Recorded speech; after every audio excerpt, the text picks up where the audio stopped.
É sexta-feira e a agenda cultural do Metrópolis te guia pelo que acontece na cidade. Um tiar mineiro feito em homenagem às abelhas nativas do Brasil. Essa é uma das obras reunidas na exposição Metrópolis bioacústico. Um dos destaques é essa escultura que amplifica o som captado por diversos enxames cultivados pelo artista em Bocaina de Minas, em Minas Gerais. Que tal embarcar nessa viagem entre ciência e arte?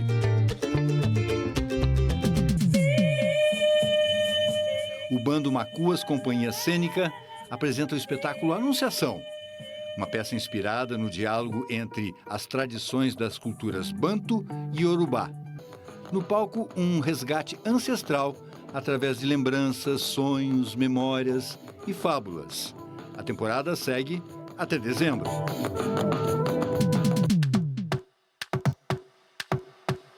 E a gente encerra o nosso passeio pela Dan Galeria. Por lá, o artista Antônio Hélio Cabral apresenta seus trabalhos mais recentes. São 26 pinturas inéditas, pinceladas não planejadas, inspiradas em literatura, filosofia e mitologia. Olá, boa noite! E essa semana eu tive a honra de entrevistar um ícone do cinema mundial, Francis Ford Coppola. Ele esteve em São Paulo para lançar Megalópolis. O novo filme do Coppola, também conhecido aqui como Coppola, é uma fábula. O ator Adam Driver vive César, que é um arquiteto, sonhador, que quer transformar a decadente Nova Roma, uma alternativa a Nova York, numa mega cidade possível, inclusiva e sem desigualdades. O Coppola foi o grande homenageado da Mostra Internacional de Cinema em São Paulo e tirou uns minutinhos do seu dia para conversar com exclusividade com Metrópolis. One filmmaker has always been ahead of his time. Time, stop!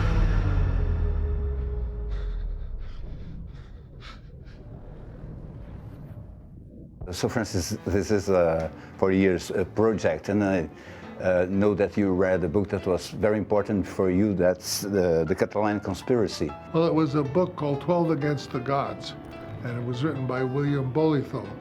And it was the story of 12 people who defied the times, one being, for example, Giordano Bruno, or the dancer, individuals who went against what was going on in that time. And one was Sergius Catalan, and it told the story of the Catalan conspiracy. So you decided to do this kind of parallel between the ancient Rome and America, New York City. Well, the conflict was, I could imagine that it could be the mayor of New York versus the Port Authority leader at that time. And it could happen in America or it could happen in Rome. And I said, well, let me make it. I've never seen a Roman epic set in modern America, so I thought that would be fun to do. What about those standing in your way? Power to the people! You like it the way it is. People don't need dreams. People need help now. You said in an interview that Megalopolis and Apocalypse Now had something in common.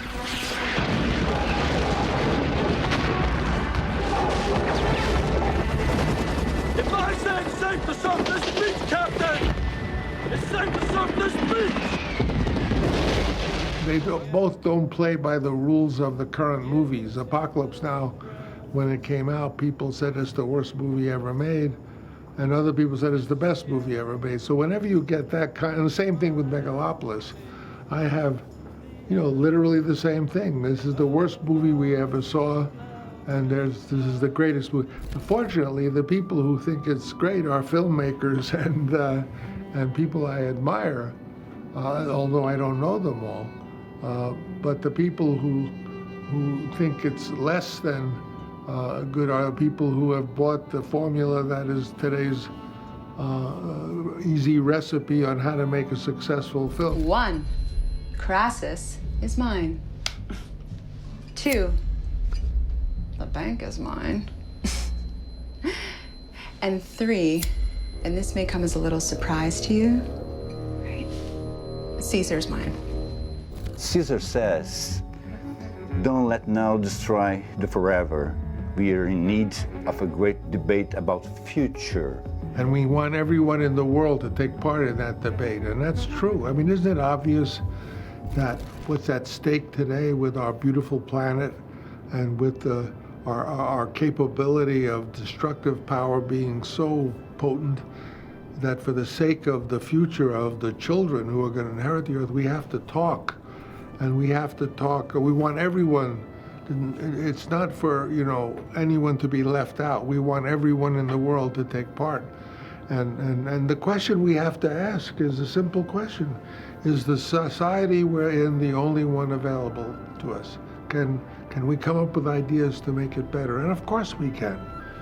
I mean, we are incredibly talented species of people, and it's in our interest to talk. And a theme important in the movie is about time. You say that artists are able to control time. Now, time.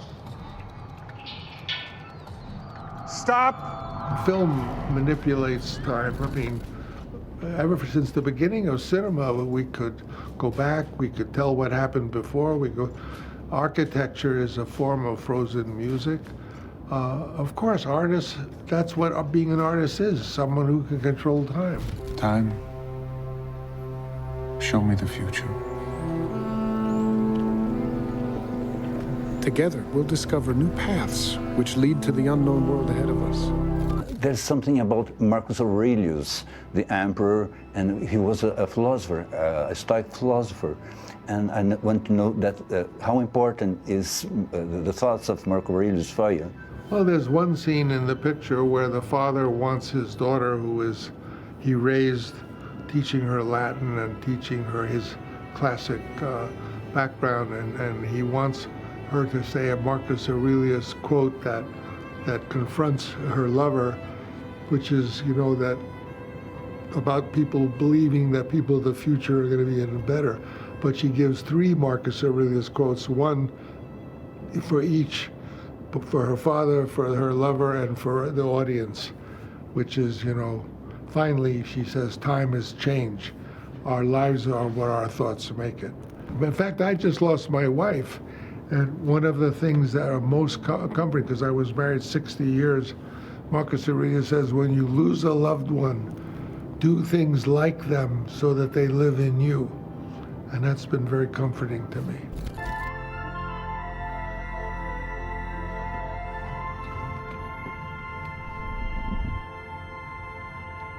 You said a thing that I think that it's a challenge for everyone, and it's very important that you like to take risk, because in art you have to take risk. It's not that I like to take risk, it's just that there is no art without risk. Yeah. Because whenever you do a work of art, you can't be sure that it will work, that it will be alive. So, you know, what I said was, you know, making art without risk is like making babies without sex. It's an ingredient. The unknown is, if you're trying to illuminate life, it means you're trying to light the darkness. And you don't know what's in the darkness. That's the point. There's another line in Megalópolis, says when you leap into the unknown, you prove you are free. I am not afraid of leaping into the unknown because I am free. But no one else that I know is really free because they're terrified to leap into the unknown. There's still so much to accomplish, but is there time?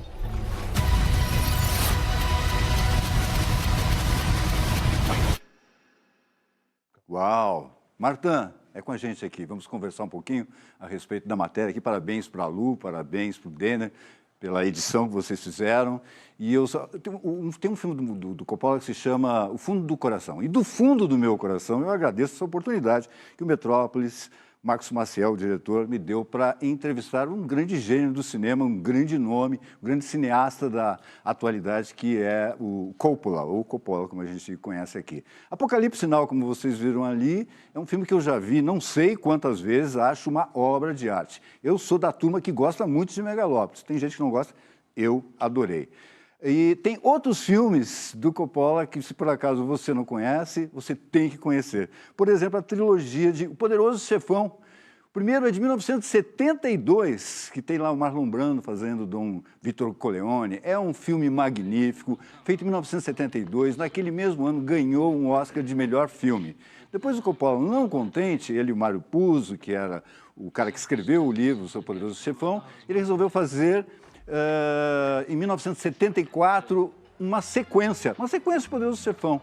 E sabe o que aconteceu? Novamente ganhou o Oscar de melhor filme. Isso é praticamente impossível, uma sequência de filme ganhar também um Oscar. E conseguiu. Em 1990 ele fez a terceira parte de Poderoso Chefão, fechando aí a trilogia que vocês encontram onde mesmo? A trilogia do Poderoso Chefão vocês podem ver na Disney+. Apocalipse Sinal, inclusive, vocês podem ver na Prime. E o próximo filme que eu vou indicar para vocês agora, que é um filme que também mora no fundo do meu coração, é Drácula, de Bram Stoker, que eu acho também uma obra-prima, a melhor versão que já fizeram para a história que foi criada pelo Bram Stoker em 1879. Várias versões foram feitas para o cinema, que vocês conhecem, mas essa aí me parece ser definitiva. Gary Oldman, que está aparecendo aí, faz o próprio Drácula, e esse filme tem toda a digital de grande cineasta que o Francis, como ele gosta de ser chamado, Francis Coppola, tem. Não adianta, está no DNA, está no sangue dele. Ele só sabe fazer grandes filmes. Claro que tem filmes menores, filmes maiores, mas esse, por exemplo, Megalópolis, está também no fundo do meu coração. E a gente vai encerrar o programa de hoje com a nossa última conversa com o pianista Arthur Moreira Lima, um dos nossos maiores pianistas, que nos deixou essa semana aos 84 anos. Prestigiado no Brasil e no exterior, o Arthur era um apaixonado pelo piano. E ele nos contou, nesse dia, como é que tudo começou.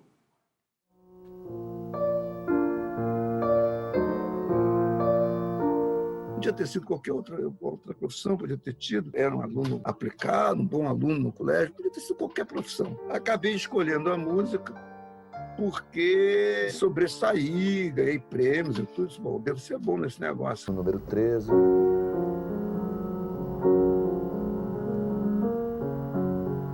Eu não sabia que era tão difícil, não. Que era tão difícil.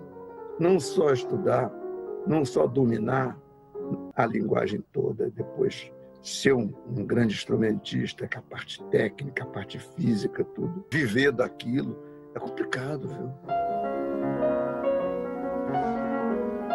O que me lançou na chamada Arena Internacional foi o concurso Chopin, que ainda é, né, o mais famoso e o mais antigo. Aí me deu um medo, senhor, porque eu tinha agora eu vou ter que tocar a opção de vários. Uma coisa é se preparar para um concurso, outra coisa é se preparar para aquele tipo de vida, né?